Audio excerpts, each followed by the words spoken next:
في إحدى الليالي المظلمة قررت مجموعة من الأصدقاء الشجعان السفر إلى البر العراقي.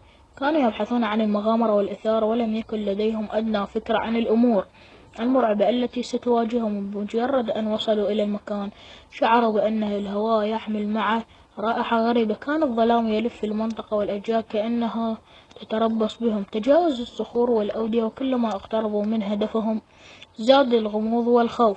في لحظة ما سمعوا أصواتا غريبة تنبعث من الأشجار.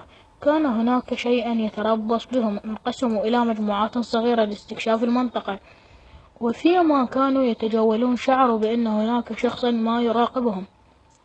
فجأة ظهرت شخصية غامضة أمامهم، كانت عيونها مظلمة ووجهها مغطى بقناع. قالت لهم بصوت مرعب: أنتم لا يجب أن تكونوا هنا، هذا المكان ملعون.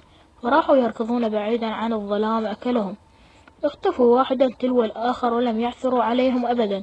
ما يقال إن أرواحهم ما زالت تجول المنطقة تبحث عن الرائحة. فإذا كنت تفكر في السفر إلى البر العراقي، احذر، قد تواجه مصيرا مرعب ينتظرك في الظلام.